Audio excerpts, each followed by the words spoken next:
Hello dear, आप सभी का अध्ययन कोचिंग के यूट्यूब चैनल पर स्वागत करते हैं।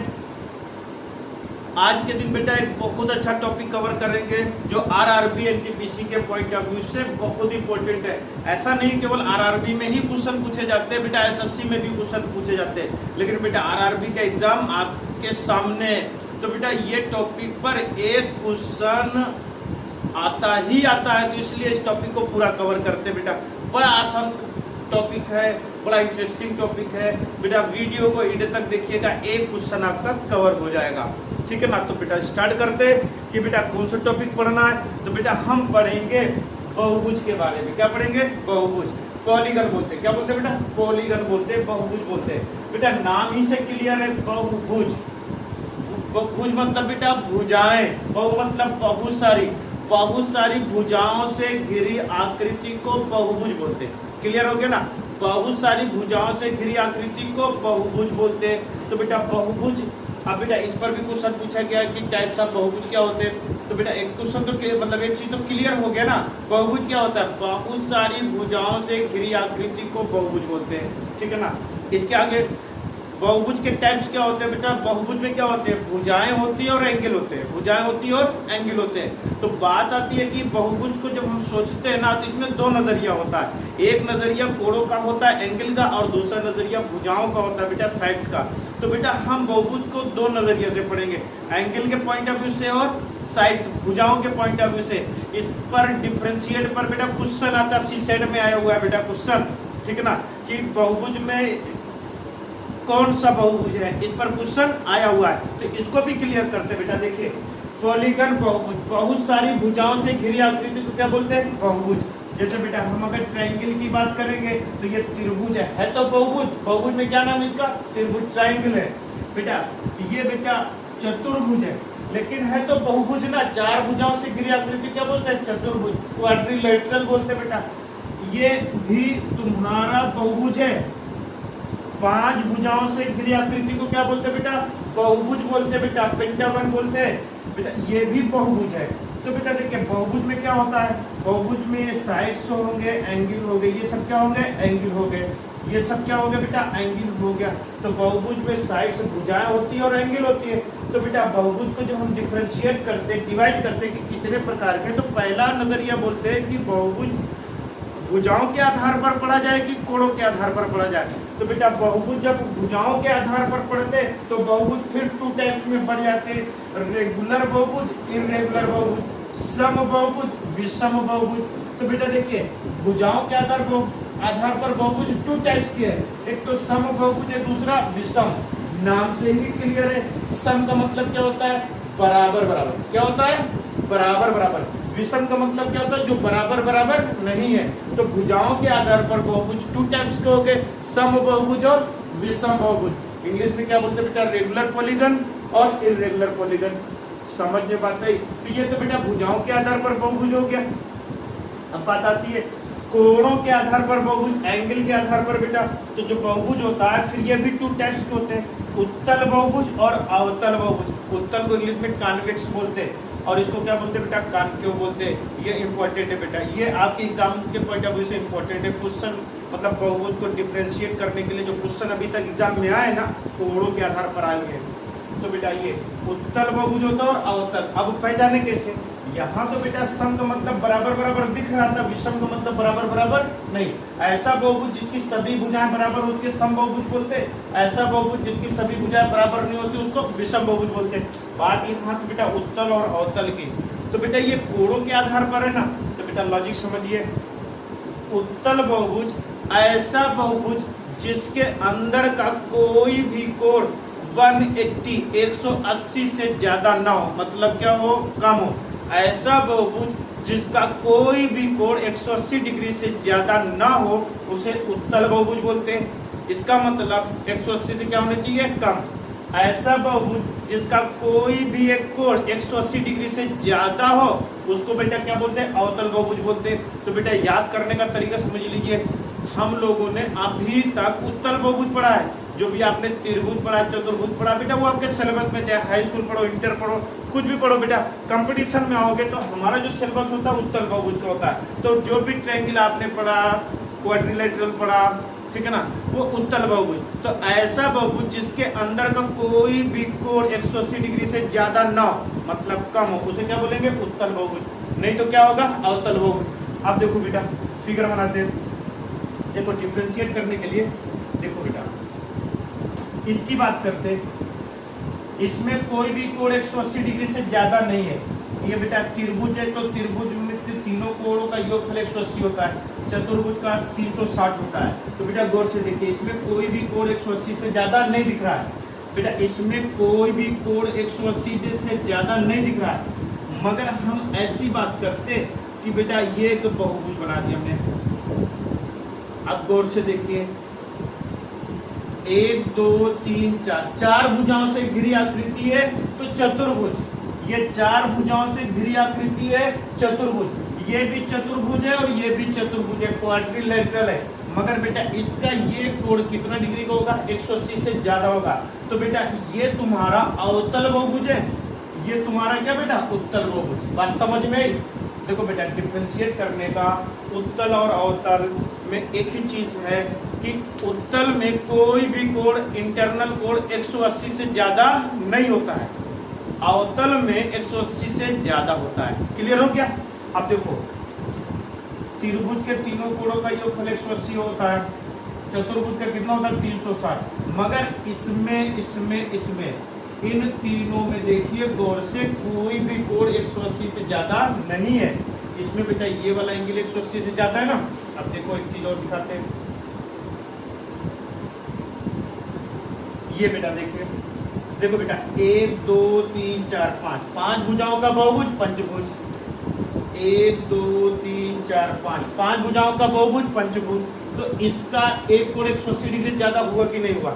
तो ये दोनों बेटा अवतल बहुभुज है, ये दोनों अवतल बहुभुज है, ये तीनों क्या? उत्तल। बेटा फिगर दिया एक क्वेश्चन आया था एग्जाम में, बेटा सीसेट में क्वेश्चन आया था, 4 फिगर दिए गए थे, आपसे क्वेश्चन पूछा गया था कि इसमें से कॉन्वेक्स पॉलीगन कौन सा, उत्तल बहुभुज कौन सा है? तो 4 फिगर बना था, उसमें आपको ढूंढना है। तो बेटा एकदम सिंपल है कि कोई भी कोण 180 डिग्री से ज्यादा है तो उसको अवतल बोलते हैं, 180 से डिग्री से कम है तो उसको क्या बोलते हैं? उत्तल बोलते हैं। क्लियर हो गया?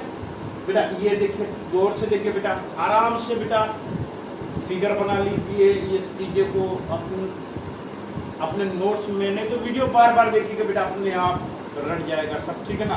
तो एकदम सिंपल सी बात है कि बहुभुज जो होते हैं, बहुभुज का मतलब बहुत सारी भुजाओं से घिरी आकृति को क्या बोलते हैं? बहुभुज।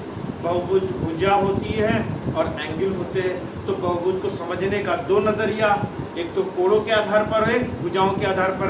कोणों के आधार पर बहुभुज 2 टाइप्स के हो गए, उत्तल और अवतल।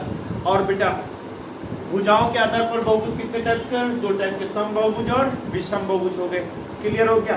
अब ऐसा बहुभुज जिसकी सभी भुजाएं बराबर होती है समबाहुभुज बोलते हैं, ऐसा बहुभुज जिसकी भुजाएं बराबर नहीं होती उसको क्या बोलते हैं? विषमबाहुभुज। बात इसकी करते हैं। उत्तल ऐसा बहुभुज जिसके अंदर का कोई भी कोण 180 डिग्री से ज्यादा ना हो, मतलब 180 डिग्री से ज्यादा ना हो, मतलब क्या होना चाहिए? कम होना चाहिए। ऐसा बहुभुज जिसके अंदर का कोई भी कोण 180 डिग्री से ज्यादा हो तो उसको क्या बोलेंगे? अवतल बहुभुज बोलेंगे। बेटा ये हमने फिगर बना दिया। क्लियर हो गया? अब बेटा इसमें एक इंपॉर्टेंट क्वेश्चन बनेगा, उत्तल बहुभुज बनाने के लिए मिनिमम कितनी भुजाओं की जरूरत होती है? तो बेटा उत्तल बहुभुज बनाने के लिए मिनिमम 3 भुजाओं की जरूरत होती है। कितनी भुजाओं की जरूरत होती है? 3। उत्तल बहुभुज बनाने के लिए मिनिमम 3 भुजाओं की जरूरत होती है, और अवतल बहुभुज बनाने के लिए मिनिमम 4 भुजाओं की आवश्यकता होती है। ये लिख लीजिएगा बेटा, नोट कर लीजिएगा। उत्तल बहुभुज बनाने के लिए मिनिमम 3 भुजाओं की जरूरत होती है, अवतल बहुभुज बनाने के लिए मिनिमम 4 भुजाओं की जरूरत होती है। हो गया क्लियर? इतना क्लियर हो गया? अब इसके आगे पढ़ते बेटा, ठीक है ना। बेटा हम लोगों ने पढ़ लिया कि बहुभुज के टाइप्स क्या हो गए। अब बेटा बहुभुज में क्या यूज़ होता है? बहुभुज में बेटा एंगल का यूज़ होता है। तो पहले एंगल की बात करते हैं। देखो बेटा बहुभुज में एंगल होता है, तो एंगल के बारे में हम पूरा डिटेल समझते। पहले ये देखिए, देखो बेटा बहुभुज में हम पढ़ेंगे 2 टाइप्स के एंगल होते हैं, इंटरनल और एक्सटर्नल। इंटरनल का मतलब जो अंदर कोण बनते हैं, एक्सटर्नल का मतलब जो बाहर कोण बनते हैं। क्लियर हो गया ना। तो बहुभुज में 2 टाइप्स के कोण हो गए, इंटरनल और एक्सटर्नल, अंतःकोण और बाह्य कोण। अंतःकोण ये हो गया बेटा, ये बहुभुज त्रिभुज है, ट्रायंगल है, और बेटा ये चतुर्भुज है। समझते रहिएगा बेटा, इंपॉर्टेंट बेटा, एंगल पर क्वेश्चन आता है एग्जाम में। पिछली बार जब भी एग्जाम हुआ था बेटा आया हुआ है क्वेश्चन, ठीक है ना। अब देखिए बेटा, इसमें हम एक बहुभुज और आपको बना के समझा देते। ये सारे एंगल आपके इंटरनल हो गए, जो अंदर बनते हैं एंगल उसको इंटरनल, आई मतलब क्या हो गया, इंटरनल एंगल, आई का मतलब इंटरनल। तो बेटा अंदर बेटा, और दूसरा वाय कोण, वाय कोण एक्सटर्नल एंगल, किसी भुजा को ऐसे बढ़ा दिया जाए, इसको बढ़ा दिया जाए क्रम से, क्लॉकवाइज बढ़ा रहे या तो एंटी क्लॉकवाइज। बेटा देखिए ये एंगल, ये एंगल, ये एंगल, ये सारे एक्सटर्नल एंगल हो गए। क्या हो गए, एक्सटर्नल। तो बराबर बराबर भी हो सकते हैं, अलग अलग भी हो सकते हैं। ये 3 हो गया बेटा। इसे आगे से बढ़ा दिया जाए तो आगे की तरफ जो भी एंगल बन रहा है ना, जो बाहर एंगल बन रहा है उसको क्या बोलते हैं हम लोग, एक्सटर्नल एंगल बोल रहे हैं। अब बेटा देखिए, इसके बाहर बना दिया गया, इसको ऐसे बढ़ा दिया गया, इसको ऐसे बढ़ा दिया गया, इसको ऐसे बढ़ा दिया गया, इसको ऐसे बढ़ा दीजिए। ये बाहर के जितने भी एंगल बन रहे हैं वो कौन से हो गए, एक्सटर्नल हो गए। इसको भी बेटा ऐसे बढ़ा दिया गया, ऐसे बढ़ा दिया गया, ऐसे बढ़ा दिया गया, ऐसे बढ़ा दिया गया, ऐसे बढ़ा दिया गया, ऐसे बढ़ा दिया गया। ये बाहर जितने भी बन रहे एंगल ना वो एक्सटर्नल एंगल है, बाह्य कोण हो गए। बेटा इस पे बहुत क्वेश्चन पूछे जाते हैं, इसको समझ लो। इंटरनल एंगल और एक्सटर्नल एंगल, अंदर बनने वाले कोण जो होते हैं ना बेटा, कोणों का योगफल भुजाओं पर डिपेंड होता है। भुजाओं की संख्या बढ़ाते जाओगे तो कोणों का योगफल बढ़ते जाएगा, और भुजाओं की संख्या कम करोगे तो कोणों का योगफल घटते जाएगा।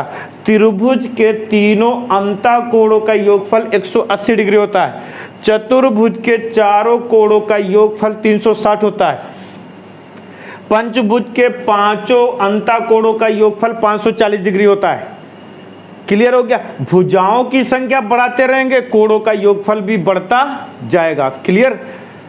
अब वाय कोण की बात कर रहे हैं। वाय कोणों का योगफल भुजाओं पर डिपेंड नहीं होता, कांस्टेंट होता है।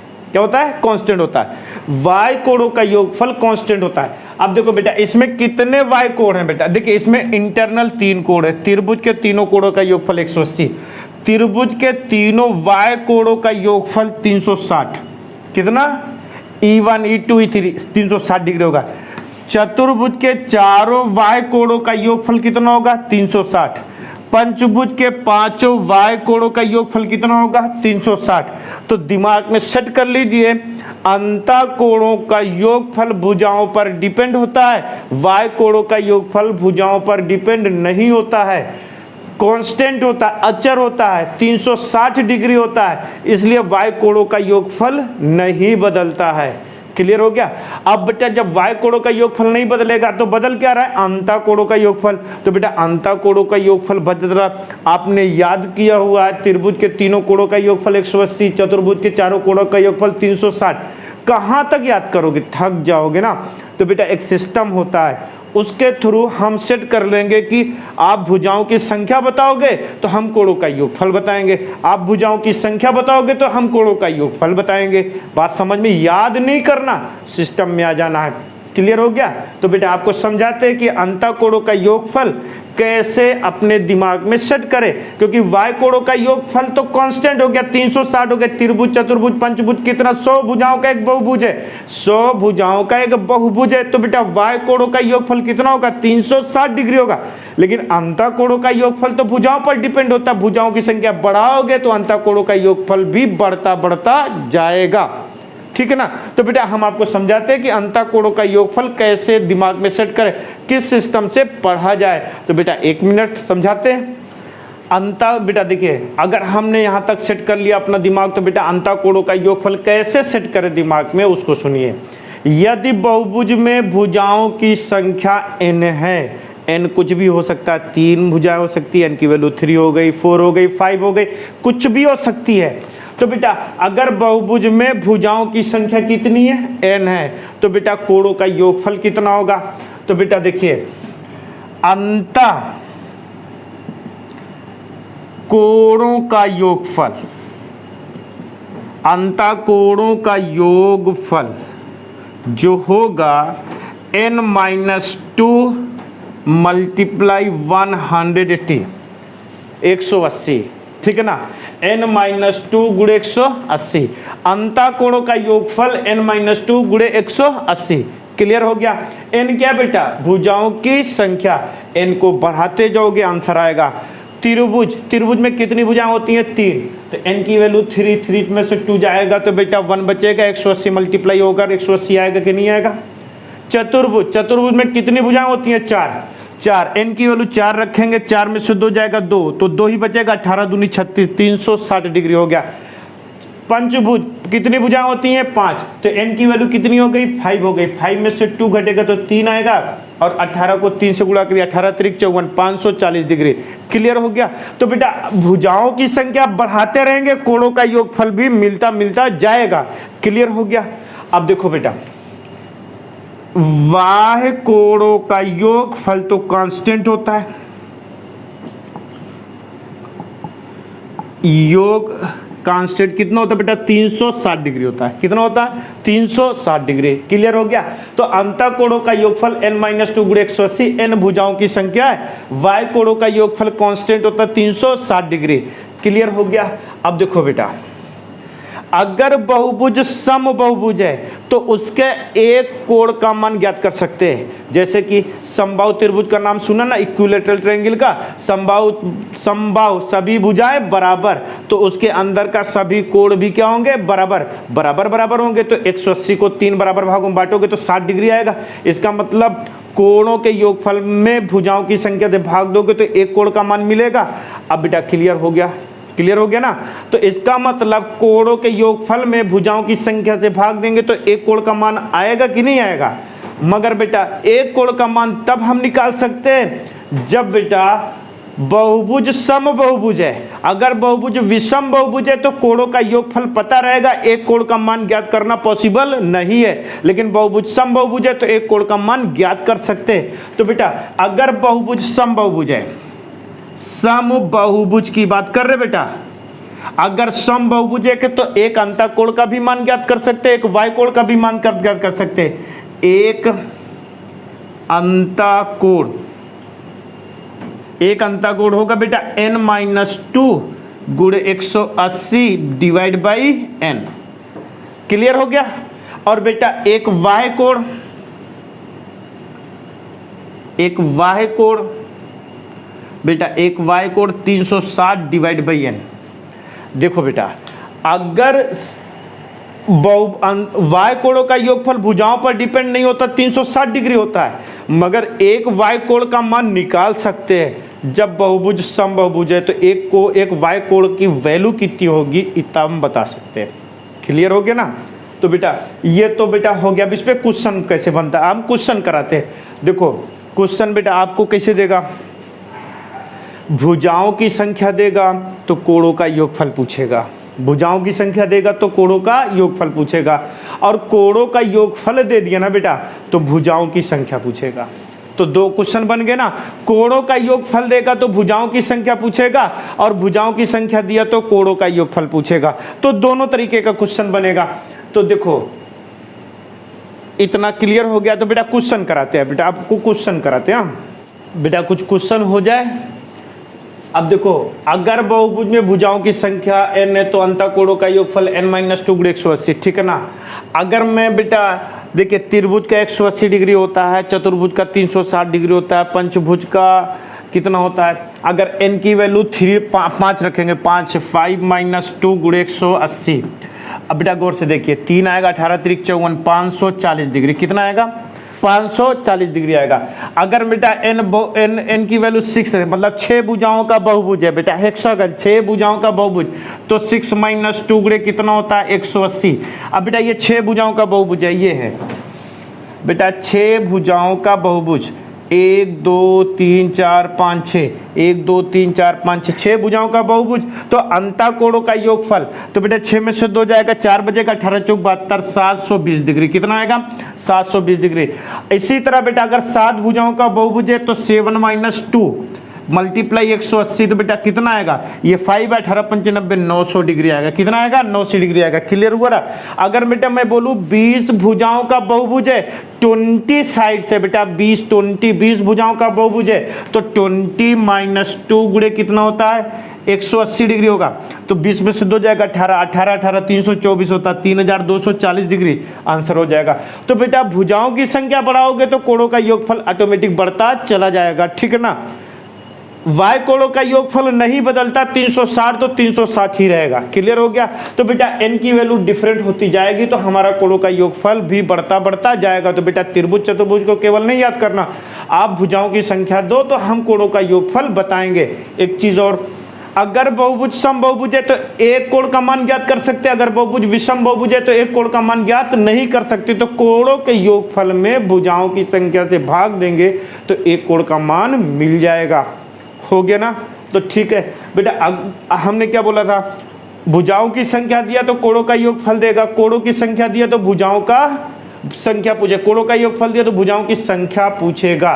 तो उस पर प्रैक्टिस करते बेटा, बस 1 मिनट। अब हम कोणों का योगफल देंगे तो भुजाओं की संख्या आपसे पूछेंगे। देखो बेटा, कोणों का योगफल n-2 गुणे 180, इसका मतलब कोणों का योगफल किसका मल्टीपल है? 180 का। कोणों का योगफल किसका मल्टीपल है? 180 का। इसका मतलब ये कोणों का योगफल 180 से हमेशा डिवाइड होगा। देखो बेटा, आप सॉल्व कर लोगे, लेकिन क्या है ना कि देखकर आप जल्दी से जल्दी अपने आंसर पे पहुंच जाओ, उसके लिए आपको 1 मिनट सुनना पड़ेगा मेरी बात। देखो, कोणों का योगफल किसका मल्टीपल है? 180। ये तो नहीं पता ना आपको, लेकिन ये तो पता ना कि 180 का मल्टीपल है। जब कोई चीज किसी चीज का मल्टीपल होता है तो वो चीज उससे हमेशा कंप्लीटली डिवाइड होती है। अब देखो,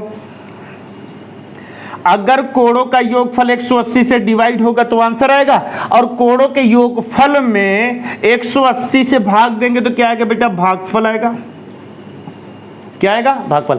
अगर कंप्लीटली डिवाइड हो गया तो बेटा आंसर, अगर कंप्लीटली डिवाइड नहीं हुआ तो इसका मतलब जो कोणों का योगफल दिया वो गलत दिया है। क्या दिया है? गलत। अब जैसे त्रिभुज के तीनों कोणों का योगफल कितना होता है? 180। चतुर्भुज का कितना होता है? 360। तो 180 और 360 के बीच में जितने भी एंगल है, क्या वो किसी बहुभुज के कोणों का योगफल होगा क्या? अब जैसे 200 डिग्री, 200 डिग्री किसी भी बहुभुज के कोणों का योगफल होगा क्या? नहीं होगा। क्यों? त्रिभुज के तीनों कोणों का योगफल 180, चतुर्भुज के चारों कोणों का योगफल 360, तो बीच में कुछ आएगा ही नहीं। ठीक है ना? तो बेटा अगर कोणों का योगफल 180 से कंप्लीटली डिवाइड होता है तो आंसर आएगा, डिवाइड नहीं होता तो आंसर नहीं आएगा। डिवाइड हो गया तो भागफल आएगा कि नहीं? भागफल आएगा। तो इधर n-2 लिखेंगे कि नहीं लिखेंगे? अब -2 को इधर ऐड कर दिया तो भागफल में +2 को ऐड कर दिया जाए तो भुजाओं की क्या आएगी? संख्या आएगी। क्लियर हो गया? इसका मतलब कोणों के योगफल को 180 से कंप्लीटली डिवाइड करने के बाद जो भी भागफल आएगा, कोसेंट आएगा, उसमें 2 को ऐड कर दिया जाए। किसको ऐड कर दिया जाए? 2 को ऐड कर दिया जाए तो बेटा भुजाओं की क्या आएगी? संख्या आएगी। क्लियर? अब देखो, अगर मैं आपसे बोलूं एक बहुभुज है जिसके अंतःकोणों का योगफल 1248 है, एक बहुभुज है जिसके अंतःकोणों का योगफल 1248 है, तो क्या 1248 180 से कंप्लीटली डिवाइड होगा क्या? देखो बेटा 18 जीरो है, तो बेटा ये इसके लास्ट में देखिए जीरो नहीं है तो डिवाइड नहीं होगा, सोचना ही नहीं है। तो ऐसा कोई बहुभुज है ही नहीं जिसके अंतःकोणों का योगफल 1248 आएगा। अगर ये 180 से कंप्लीटली डिवाइड होता तभी आंसर आता, नहीं तो आंसर नहीं आता। ठीक है ना? अब एक एग्जांपल बताते छोटा था। एक बहुभुज के अंतःकोणों का योगफल 1800 डिग्री है। एक बहुभुज के अंतःकोणों का योगफल 1800 डिग्री है, तो भुजाओं की संख्या कितनी होगी?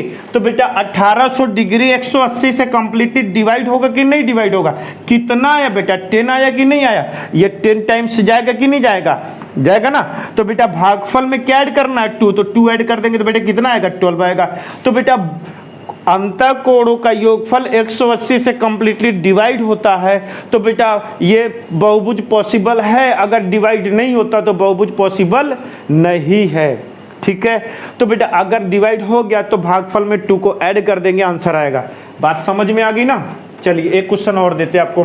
बहुभुज है, उसके अंतःकोणों का योगफल 1620 डिग्री है, तो उसकी भुजाओं की संख्या कितनी होगी? अगर बेटा ये कंप्लीटली 180 से डिवाइड होगा तो आंसर आएगा, अगर कंप्लीटली डिवाइड नहीं होगा तो आंसर नहीं आएगा। मतलब ऐसा पॉसिबल नहीं है बहुभुज की हो। तो बेटा इसको 180 से डिवाइड करेंगे तो बेटा कितनी बार आएगा? 9 बार आएगा। अब भागफल 9 या तो 9 में 2 जोड़ेंगे तो कितना आएगा बेटा? 11। कितना आएगा? 11। तो बेटा 11 भुजाओं का बहुभुज है, तो अंतःकोणों का योगफल 1620 डिग्री आएगा। ठीक है ना, बात समझ में ना। एक एग्जाम्पल और, एक बहुभुज के अंतःकोणों का योगफल 2880 डिग्री 2880 डिग्री है, तो उसके भुजाओं की संख्या ज्ञात करिए। अगर बेटा ये 180 से कंप्लीटली डिवाइड हो गया तो आंसर आएगा, 180 से कंप्लीटली डिवाइड नहीं होगा तो आंसर नहीं आएगा। तो बेटा अगर इसको 180 से डिवाइड करते हैं तो 0 से 0 कैंसिल हो जाएगा, 16 कम 16 16 बार जाएगा। कितनी बार जाएगा? 16 बार जाएगा। ठीक है ना, मतलब 2880 180 से कंप्लीटली डिवाइड आएगा तो भागफल कितना आएगा? 16 आएगा, 16 आएगा। इसमें 2 को ऐड कर दीजिए, कितना आ गया? 18। तो बेटा 18 भुजाएं हैं, अगर 18 भुजाएं हैं तो उसमें अंतःकोणों का योगफल 2880 डिग्री आएगा। इसका मतलब अंतःकोणों का योगफल दिया तो आपसे भुजाओं की संख्या पूछेगा, भुजाओं की संख्या दिया तो अंतःकोणों का योगफल पूछेगा। क्लियर हो गया? अब बेटा चलो ठीक है, ये क्लियर हो गया कि कोणों से रिलेटेड जो भी क्वेश्चन था उस पर बेटा आंसर आपको मिल जाएगा। अब आगे बढ़ते हैं। बहुभुज में बेटा भुजाएं होती हैं और कोण होते हैं, तो बेटा इसमें एक क्वेश्चन बनता है विकर्ण। क्या बनता है? विकर्ण। विकर्णों की संख्या आपसे क्वेश्चन पूछेगा, विकर्णों की संख्या। तो विकर्ण क्या होता है उसको मैं समझाता हूं। तो बेटा 1 मिनट आपको समझाता हूं कि विकर्ण क्या होता है। ये त्रिभुज है। क्या है? त्रिभुज।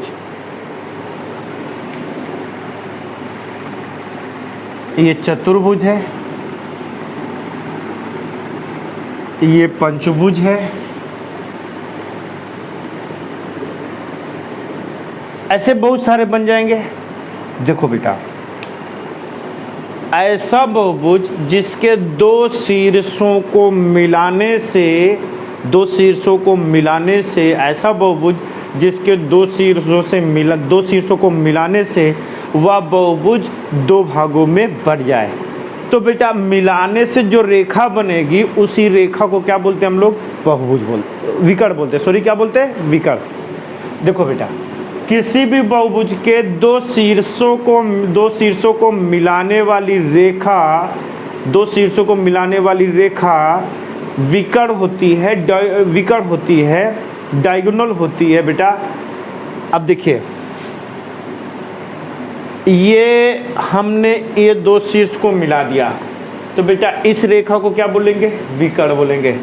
अब बेटा ये ये दोनों शीर्ष को मिलाएंगे तो बेटा ऑलरेडी मिला हुआ है, इसको ऐसे ओवरलैप कर देंगे, इसी के ऊपर खींच देंगे, तो ये बहुभुज 2 भागों में नहीं बटा। अब देखो बेटा, ये शीर्ष है, ये शीर्ष है, इसको मिलाओगे तो क्या बहुभुज 2 भागों में बटेगा? क्या नहीं बटेगा। अगर इन दोनों शीर्ष को मिला दिया तो बहुभुज 2 भागों में बढ़ गया कि नहीं बढ़ गया। तो बेटा अपने हिसाब से समझिए कि किसी भी बहुभुज के 2 शीर्षों को मिलाने वाली रेखा को विकर्ण कहते हैं कि वो रेखा बहुभुज को 2 भागों में बांट दे। अब देखिए बेटा, इनको मिला दिया तो ये विकर्ण हो गया।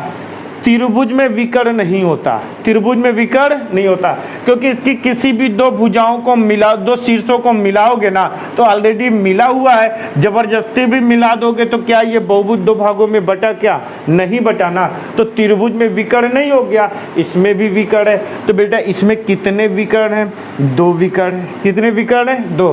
बेटा 1 2 3 4 5, इसमें कितने विकर्ण हो गए? 5 विकर्ण हो गया। अब देखिए बेटा, 1 2 3 4 5 6 7 8 और भी होंगे। तो क्या हम ऐसे लाइन खींच खींच कर याद करेंगे क्या, कि लाइन खींच खींच कर बताएंगे? तो बेटा लाइन खींच खींच कर नहीं बताना है, हमको लाइन खींच खींच कर नहीं बताना है, हमको डायरेक्ट आंसर समझना है। देखो विकर्णों के बारे में बात कर लिया जाए तो विकर्ण क्या होता है वो हमने समझा दिया बेटा, विकर्ण क्या होता है हमने समझा दिया। अब बेटा अगर विकर्णों की संख्या निकालनी है, यदि n भुजा है तो, यदि n भुजा है तो विकर्णों की संख्या 1/2 n(n-3) होगा। बात समझ में ना? अब देखो ये आया कहाँ से, कॉम्बिनेशन, परम्यूटेशन, कॉम्बिनेशन। बेटा कॉम्बिनेशन एडवांस मैथमेटिक्स में पढ़ोगे, कॉम्बिनेशन पढ़ाएंगे तो आपको बताएंगे। ये वही कहानी है, दो बिंदुओं से एक रेखा मिलती है, ठीक है ना। तो बेटा वो मैथमेटिकल रीजनिंग में बहुत सारे क्वेश्चन बनते कि एक पार्टी में 2 आदमी हैं, दोनों एक दूसरे से, एक पार्टी में बहुत सारे आदमी हैं, सभी एक दूसरे से हाथ मिलाते, तो हाथ मिलाने की संख्या कितनी होगी? बहुत सारा कॉन्सेप्ट है बेटा। विकर्ण क्या होता है ये समझा दिया। विकर्णों की संख्या बेटा एक छोटा सा ट्रिक समझाते हैं, वो बना कैसे उसको भी हम आपको बताएंगे बेटा, ठीक है ना। विकर्णों की संख्या निकालनी है, यदि n भुजा है, यदि बहुभुज में कितनी भुजा है? n भुजा, तो विकर्ण 1/2 n(n-3) होगा, ठीक है ना। अब बात आती है त्रिभुज में कितने विकर्ण होते हैं, तो n की वैल्यू 3 - 3 0 हो गया, तो त्रिभुज में कोई विकर्ण नहीं होता। चतुर्भुज में कितने विकर्ण होते हैं, तो n की वैल्यू 4, 4 में से 3 जाएगा तो 1 बचेगा, ये 4 रहेगा, डिवाइड करेंगे तो बेटा 2 आएगा, तो 2 ही विकर्ण आएगा। इसका मतलब अगर 10 भुजाओं का एक बहुभुज है तो विकर्णों की संख्या यहाँ से आएगा कि नहीं आएगा? अगर मैं आपसे बोलूँगा कि एक बहुभुज में, एक बहुभुज 20 भुजाओं का एक बहुभुज है, 20 भुजाओं का एक बहुभुज है, तो उसमें विकर्णों की संख्या कितनी है? तो बेटा n की वैल्यू 20 है, 20 - 3 आ गया, तो ये तो 10 हुआ, 17, 17 दामा 170, तो भुजाओं की संख्या, सॉरी विकर्णों की संख्या कितनी हो गई? 170 हो गई। बात समझ में? अगर हमें भुजाओं की संख्या दिया तो विकर्णों की संख्या निकालेंगे 1/2 n(n-3). ये आया कहां से बेटा, उसको मैं डिटेल अभी समझाऊंगा। अभी यहां पर फिलहाल इतना ही समझो, क्योंकि बेटा ये कॉम्बिनेशन से आएगा। एडवांस मैथमेटिक्स में कॉम्बिनेशन पढ़ेंगे तो बेटा वहाँ NC2 लिखना पड़ेगा, क्योंकि 2 भुजाओं को मिलाते तो एक रेखा बनती है, विकर्ण भी एक रेखा है। तो बेटा हम इसके आगे एक वीडियो बनाएंगे कि अगर 2 मतलब मान लो आपसे भुजाओं की, सॉरी बिंदुओं की संख्या दिया गया है, 2 बिंदु को मिलाने पर एक रेखा बनती है, तो अगर 10 बिंदु दिए गए तो टोटल कितनी रेखाएं खींची जा सकती है। अगर मैं आपसे बोलूँ 40 बिंदु, 40 बिंदु दिए गए तो टोटल कितनी रेखाएं, भुजाएं खींची जा सकती हैं, रेखाएं खींची जा सकती है।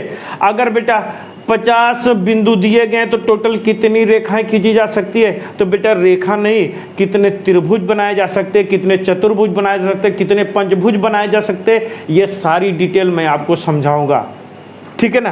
क्योंकि विकर्ण भी एक रेखा है, 2 बिंदुओं को मिलाने से एक रेखा बनती है, तो विकर्ण भी एक रेखा है बेटा। चतुर्भुज ऐसे बना हुआ है, ये शीर्ष एक बिंदु होता है, दोनों को मिलाएंगे तो एक रेखा बनी कि नहीं रेखा बनी, मगर इस रेखा को क्या बोलते हैं बेटा? विकर्ण बोलते हैं। क्या बोलते हैं? विकर्ण। तो बेटा ये कॉम्बिनेशन का पार्ट है, इसको जब सॉल्व करेंगे तो फैक्टोरियल n 2n - 2 करके सॉल्व करेंगे, और जब सॉल्व करेंगे तो बेटा लास्ट में ये आंसर बन के आएगा। इसमें एक कहानी और है बेटा, अगले वीडियो में मैं आपको पूरा इसका प्रोसेस समझा दूंगा। यहाँ पर आप केवल इतना समझिए, विकर्णों की संख्या 1/2 n(n-3) होती है। क्लियर हो गया ना? n क्या बेटा? भुजाओं की संख्या। आपसे भुजाओं की संख्या देगा तो विकर्णों की संख्या पूछ लेगा, विकर्णों की संख्या दिया तो भुजाओं की संख्या पूछ लेगा, उल्टा भी पूछेगा ना। अगर आपसे देखिए, अगर मैंने बोला कि एक बहुभुज में 20 साइड है, 20 भुजाएं, तो विकर्ण कितने होंगे? तो n की वैल्यू 20 लिखा, तो बेटा कितना है बेटा? 170। कितने विकर्ण आएंगे? 170 आएगा। अगर आपके पास विकर्णों की संख्या दिया तो भुजाओं की संख्या पूछेगा, तो बेटा विकर्णों की संख्या दिया तो भुजाओं की संख्या बोलेगा, तो n क्या बेटा? भुजा। तो पहले विकर्ण में 2 से मल्टीप्लाई करते, कितने? विकर्ण को डबल करते, डबल करने के बाद उसका गुणनखंड ऐसा करते कि उसमें 3 का डिफरेंस हो, कितने का डिफरेंस हो, 3 का। तो बेटा एक एग्जांपल मैं आपको समझाता हूँ। बेटा अगर n भुजाओं की संख्या पता है तो विकर्णों की संख्या निकाल सकते हैं, और विकर्णों की संख्या दी है तो भुजाओं की संख्या निकाल सकते हैं। कैसे निकालेंगे, विकर्ण में 2 को मल्टीप्लाई करेंगे, कितना, 2 को। तो बेटा 2 इंटू विकर्ण ऐसे आएगा, is equal to n into n minus 3। या तो n को अंदर मल्टीप्लाई करो, क्वाड्रेटिक इक्वेशन बनेगा, द्विघात समीकरण बनेगा, उसको आप सॉल्व करिए, बेटा टाइम लग जाएगा। ये चीज़ बचाने के लिए हम आपको डायरेक्ट बताते हैं कि विकर्णों को डबल करो, डबल करने के बाद जो वैल्यू आए उसका फैक्टर करो और 2 फैक्टर करो, और दोनों फैक्टर का डिफरेंस में कितना आना चाहिए, 3। अगर ऐसा है तो बड़ा वाला फैक्टर आपका आंसर बन जाएगा। एक बहुभुज में विकर्णों की संख्या 20 है, एक बहुभुज में विकर्णों की संख्या 20 है, तो उस बहुभुज में कितनी भुजाएं हैं। हमने बोला एक बहुभुज में विकर्णों की संख्या कितनी है, 20, तो भुजाओं की संख्या कितनी। तो बेटा विकर्ण को डबल करो, विकर्ण को क्या करो, डबल करो। तो बेटा 20 दूनी कितना हुआ, 40 हुआ, 20 दूनी कितना हुआ, 40। अब 40 विकर्ण को हमने 2 से गुणा किया, डबल कर दिया। अब 40 को 2 भागों में डिवाइड करते, कितने भागों में, 2 भागों में डिवाइड, दो गुणनखंड बनाते, 40 का ऐसा गुणनखंड करते कि वो 2 में रहे, ठीक है ना। n गुणे n माइनस 3, एक दोनों गुणनखंड का डिफरेंस में कितना होना, ये 3 होना चाहिए। तो बेटा 40 का ऐसा कोई 2 फैक्टर बनाओ जिनके बीच का डिफरेंस 3 हो। तो बेटा 8 पंचे कितना होता है, 40, 8 पंचे कितना होता है, 40। बेटा 8 इंटू 5 लिख सकते हैं। तो बेटा ये 8 और 5 में कितने का डिफरेंस है, 3। तो भुजाओं की संख्या कितनी होगी बेटा, 8। आंसर हो गया, क्या हो गया, आंसर हो गया। समझ में बात आई। देखो बेटा गौर से समझिए, अगर विकर्णों की संख्या दिया तो उसको डबल करो, डबल करने के बाद उसका गुणनखंड 2 गुणनखंड में बांट दो, और दोनों गुणनखंड में 3 का डिफरेंस है। कितने का डिफरेंस है, 3 का डिफरेंस है। तो बड़ा बड़ा गुणनखंड आपका आंसर बन जाएगा।